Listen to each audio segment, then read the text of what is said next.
Welcome to the American Dream in the Eyes of Immigrants podcast. I am your host, Heidy De La Cruz, and I am on the mission to change the narrative of immigration, one immigrant story at a time. Hey everyone, Happy New Year. Welcome to the American Dream in the Eyes of Immigrants in 2025, where I am now releasing episodes on a weekly basis. So I am bringing you these amazing stories now every Tuesday instead of every other Tuesday like I was doing last year. And I'm so excited for this. As I mentioned before, the podcast is growing, which is why I had to change the format and also why I am looking for sponsors. And speaking of sponsors, I actually got my first sponsor for the podcast. I am so excited, celebrated with my family that, and you can check out their information in the show notes and in the show description. If you are interested in sponsoring the podcast because you believe in the mission, you understand what we're doing over here, please check out the information in the show notes and show description. You can send me an email or you can do a one-time donation. That link is also in there. And lastly, if you feel called to leave a review or a rating, whether on Spotify, on Apple, or wherever you listen, to this podcast, you can definitely leave a review. That would also help the show grow as well. And the most recent review that I got was from Ed Waters. And he said, "This is a very powerful podcast and Heidy is a super host." Thank you so much, Ed, for that amazing review. Well, I hope you guys had a great holiday season. I hope you guys brought in the new year with your loved ones. And thank you again so much for being here and now on a weekly basis, and enjoy today's episode. Hello, everyone. Welcome back to another episode of the American Dream in the Eyes of Immigrants podcast. I am your host, Heidy De La Cruz. And today I have a very special guest. I have Diana Rubi, and she will introduce herself, tell us who she is, and get right into childhood in Mexico. Welcome, Diana. How are you? Thank you so much, Heidi. Good. I'm happy to be here with you. So my name is Diana Rubi, and I am a first-generation immigrant. I'm a first-generation graduate and also first-gen professional. I just like to add that in there as like everything's just been new to me, and I'm learning as I go. I'm also a creative, I'm a community builder, and I'm a champion for small businesses. I currently am at a national nonprofit that serves Latina community through community and economic development initiatives. I'm starting to like learn to say this and like say this for myself. I'm a grassroots designer. So I mentioned I'm creative. I'm like learning all the world of design right now, and that's been very exciting. I'm also the founder of two businesses. So one that's community centered and has already been launched, and that's called Amigas Collective. And the other one is still in development, but it's also focused on Latina entrepreneurs and founders, and just kind of like in that world. And Well, yeah, look I'm at very happy to you. be here. Oh my goodness. I love that. Thank you so much for sharing all of that. I can't wait to get into it. So first we'll talk about your immigration experience and then we'll get into all your work. So if you would just tell us, how was childhood growing up in Mexico? So I actually was one when we came to the US. So I didn't spend that much time Okay. in Mexico. We did go back for like a year when I was in kindergarten, so I was maybe like 5, Okay. but I was still very young. I do have some memories from like that time when we went back and I was in school, and school looks so different in Mexico compared to the US. Like you have lunch out in el recreo, right? Like you're having recess and you're having lunch. There's like señoras selling tacos and like quesadillas and stuff, right? Like you don't have your, I think lunch here just feels very boring, very a little bland sometimes. So that looks very different. But most of my memories and upbringing from childhood are from just being in the US. In the US. Do you know or did you hear any talks of the reason why your family decided to move to the US? Yeah, so there was definitely like they were looking for different opportunities that were available in the US. My dad also in Mexico at that time worked as a police officer, and there was just kind of some shady stuff happening with Mexican police, and wanting to get away from that. So it was just kind of like wanting a fresh start for all of us. And I have one older sister, so it's my parents, my older sister, and myself. Oh, okay, okay. And what state did your family move to when they immigrated to the United States? We first arrived to Nevada, but Mm. like soon after moved to Illinois. And I grew up in Illinois in a city called Peoria. So it's like central Illinois, which at that time there were not that many Latina families or immigrant families in that city. So Yeah. in the neighborhood that you grew up in, was it mostly like what was mostly like whites, blacks, or mixed? I grew up in predominantly Black schools and community. Um, and it wasn't actually until high school that I went to like a predominantly white school, Mhm. which was a big shift for Yeah. me as well. But yeah, there weren't that many other Latinx students growing up. I remember the first time when there was finally like another Latina student, and it was like middle school, it was like sixth grade. Yeah. And she was like a transfer student, like she had moved to Illinois recently. And I was out that day for whatever reason. And I remember like my little sixth grade friends calling me to tell me that there was another Latina student in the school. Yeah. That's So funny. Oh, where was she from? she was from Mexico She was also, but I Mexican. don't remember what state. Oh man, that reminds me in fifth grade, I mean, I had a lot of Mexican friends actually in elementary school. I grew up in Grand Rapids, Michigan, and there's actually a lot of Mexicans there. So I had a lot of Mexican friends. I was the only Dominican, but we would speak Spanish, you know. And I remember we had this kid in fifth grade. He came straight from Mexico, so he didn't know any English. And then like we had to like help translate for him. And then it got to the point where like we all thought he was super cute. And so like, you know, we all spoke Spanish, so we were always hanging out with him. And I remember our fifth grade teacher making us like this speech and was like, okay, like the girls have to like calm down with this new kid because then all the other boys are getting jealous and they're gonna want to beat him up. And I was like, oh my God, so they're fifth grade, like it, you know, fifth grade drama, elementary school So drama. funny. Oh my Yes. gosh. So, what would you say one challenge that you can share that you faced growing up as an immigrant? And then, especially because you stated that you were predominantly the only one in your neighborhood. Mm. Well, I think the identity and the thing that kind of like stuck with me the most, that was a big challenge, was that we were undocumented. And I Mm, knew early on that we were undocumented. Like I remember my mom dropped me off at school and legit was like, learn everything you can because they can take anything from us except like what's in your mind, right? And education, yeah. so so I remember like I carried that with me, and I grew up in a time when you couldn't say you were undocumented, right? So Yeah. the undocumented and unafraid movement didn't really start until 2012. So I grew up in a time where like you didn't say that. Yeah. And so that was very isolating as an experience.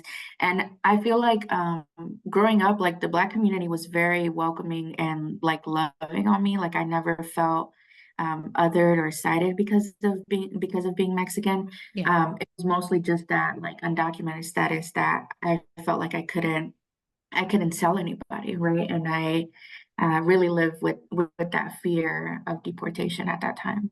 Yeah. So, how was it when you heard about DACA? So DACA came after we were able to find a pathway to legality. So Okay. we were fortunate that my dad's employer petitioned for him, and of course, you know, through that, like as a family, like we were able to join that application. But so DACA wasn't a possibility for me Mhm. even, you know, like at that time, but also like when it was my turn to like go to school. But also we already had kind of like another way to become residents. Okay. Do Mhm. you know or remember like how that process was? Just to provide education for the audience. Absolutely. So, well, first of all, again, in Peoria, there were no resources for undocumented folks at that time. And so I remember like just to see a lawyer, we had to drive 2 hours out, right? So my parents had to miss work, I had to miss school. And I remember there was, you know, how a lot of times immigrant children have to be the translator. Translator. Yes. hmm Hmm. So we had that, like there was a language barrier there.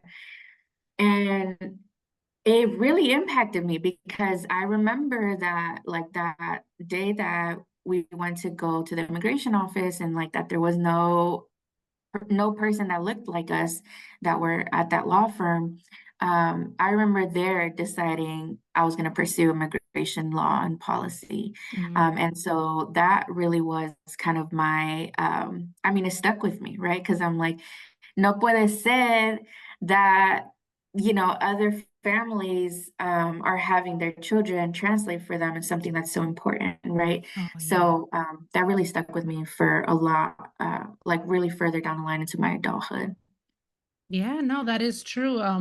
I had talked with a previous guest about that. I'm first generation, so like I remember, having to schedule doctor's appointments and go with my dad to doctor's appointments and things like that. And it really makes you grow up very quickly because you are involved in adult decisions, adult conversations, and stuff that Mhm. children really shouldn't be a part of. And really, we should have been playing and stuff, and yet we have like this big responsibility put on us to translate and try to decipher what it is that we're translating and what it is. And it's like we're kids, like we don't know what any of the stuff means. So how come you didn't pursue? I know we're like going off, but No, like this you're is good. You're interesting. good. Yeah. Yeah. Well, first, let me just add, like, because we were such a small community of Latinos in Peoria, like, there were some, you know, folks in the like community leaders, but it was really limited. So we were like one of those families that my sister and I were both bilingual, and my mom too. Like, my mom learned English early on. Mm. So we were that family that other people would come to go with to doctor's Oh, appointments. yeah. Yes. Like I remember one of my dad's coworkers got injured on the job and he had to go to physical therapy. Mm. And I must have been like an eighth grade or freshman in high school. Like I was young. And I would go with him to his physical therapy appointments to translate Oh, for him. But you know oh, what I mean? So it was very yeah, much like we're the community, so we're gonna like help each other out.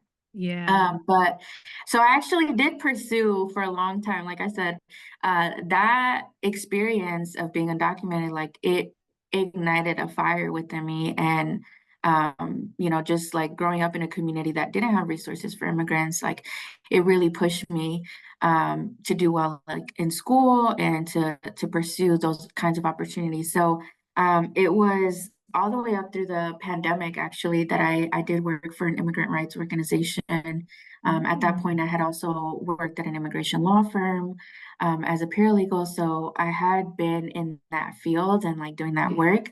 Um, but when the pandemic happened, I mean, that was the first time that there was kind of like a break or a pause in my life, in the sense that I wasn't like running around everywhere. I wasn't doing Mm. other things, right? Because you had to stay at home. And at that time, I lived in Chicago, and I lived by myself. So I had a lot of time to think. Yeah. Yeah. And I worked from home. Thankfully, I had a job that I could work from home. And so I really started thinking, like, why, you know, why am I in this field? Why am I doing this? Because I was emotionally, mentally, physically drained Everything. from Yeah. work, Mhm. especially in those times where, you know, there was like stimulus checks going out to citizens and residents, but the undocumented community was left all alone, right? And so we were doing a lot of that work for immigrants in Illinois. And it was exhausting. And so I Yeah. really started reflecting, like, why am I doing this? And honestly, it started kind of like a trauma thing, right? Like I had that initial impact of, whoa, like there's nobody close that can help my family. So I need to become that person that helps other families.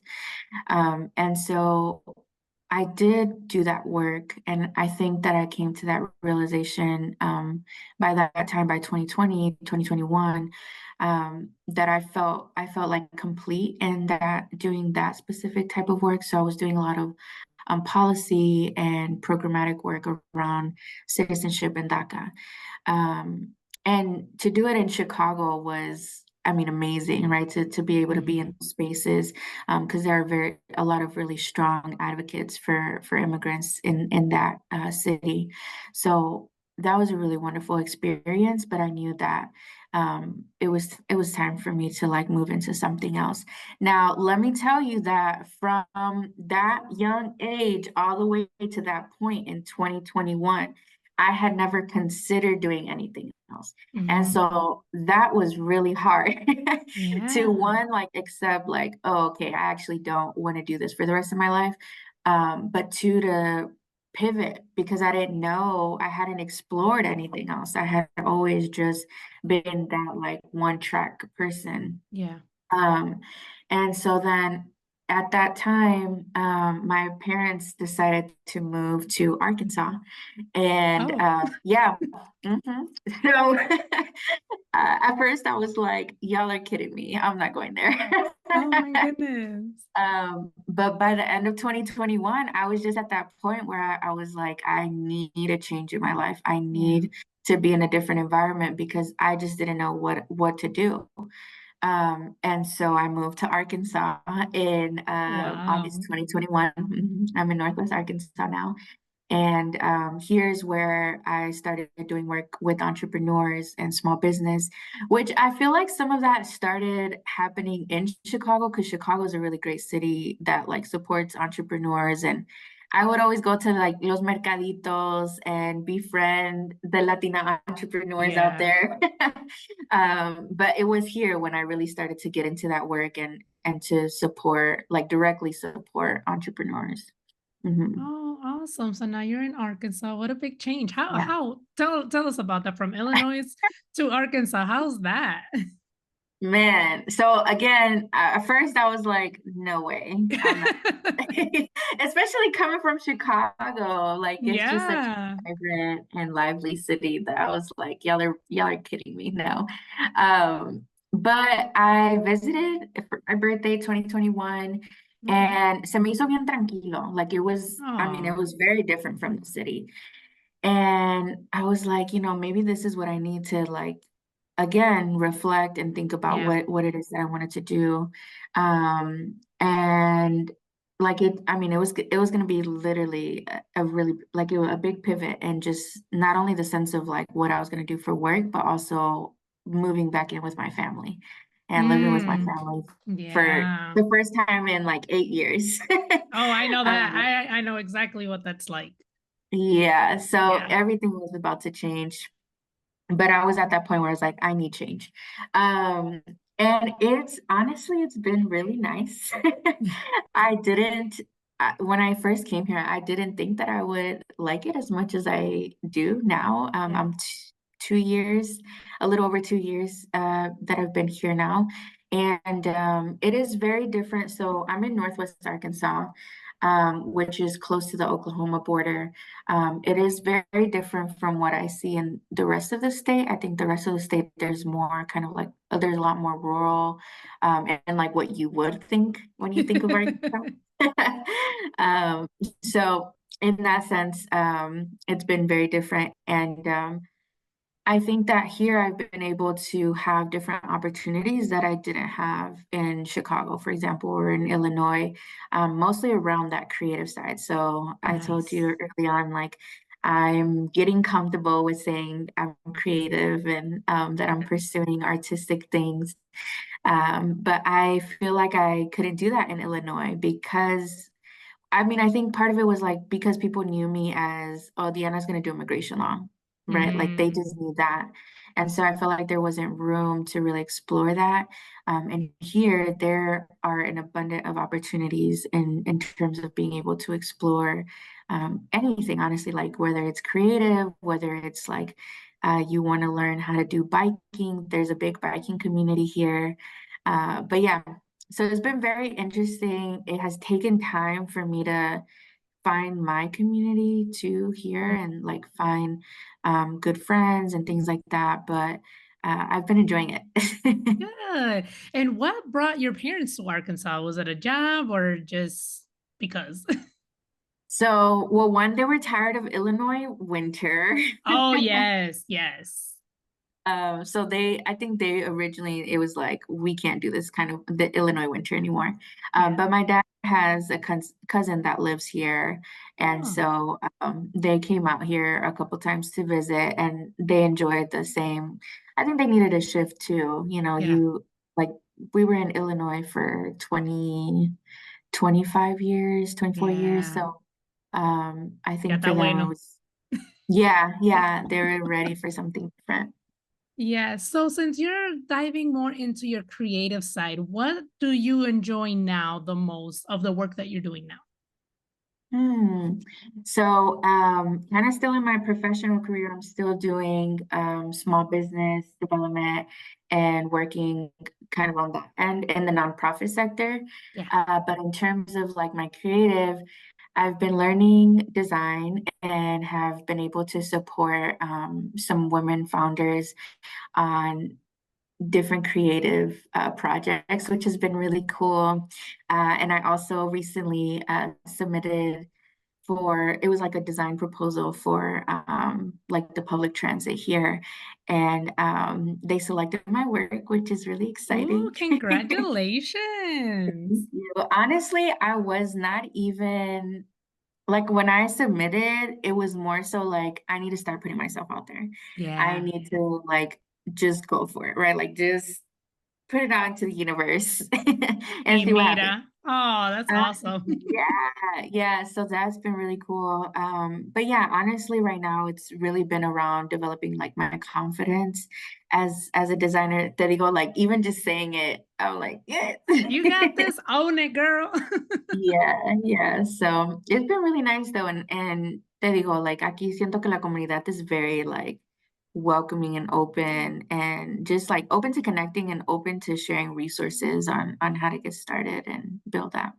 That's Mhm. awesome. And so going back to the work that you did in immigration, what is one misconception that you hear come or a lot, or one that like really like irks you, or like you're like, like that's not facts. Like Mhm. Well, first off, there's a lot. I I I think know. about misconceptions just around just immigration. naming one. Yeah. I would say the main one is like the rhetoric around how to become documented. I think Mm, that a lot of people still believe that it's this simple, easy process, and it's not. yeah. It's not affordable for, your like families. And there's not that many real like access ways to become like to have a legal status, right? Like Yep. even thinking about DACA is not permanent, right? And that was part of the mental and emotional exhaustion when I was in Chicago was that the president at that time kept changing DACA laws, and it was this back and forth, right? And Yep. that's the issue is that a lot of times immigrants are used as like political pawns to kind of play Yeah. around with. And so I think for me, it's really that misconception that, oh, you just have to apply and, you have to do this. And if you do it right, or if you work hard, then you can gain legal status. Yeah. And like, that's just not true. Yeah. Which is why earlier I had said, hey, can you tell us a little bit about the process just to provide education? Because it's not as simple as people think it is. And I love when people do share and are open to share like you, like the process and everything, because it's not as simple as people think. And this is how we learn, by people's stories, by people sharing, and or knowing someone who's gone through the process and asking questions, being curious, like, hey, how's it going? Like, I know a family who is going or is seeking asylum, and they've been here for 8 years. They had they didn't get their answer yet. What they got told is like, oh, you have a court date in 2 years. Mm-hmm. So now they have to wait 2 years to go to court just to get their answer. So that's a decade, almost a decade of their life Yeah. just waiting to see if they're going to get approved or not.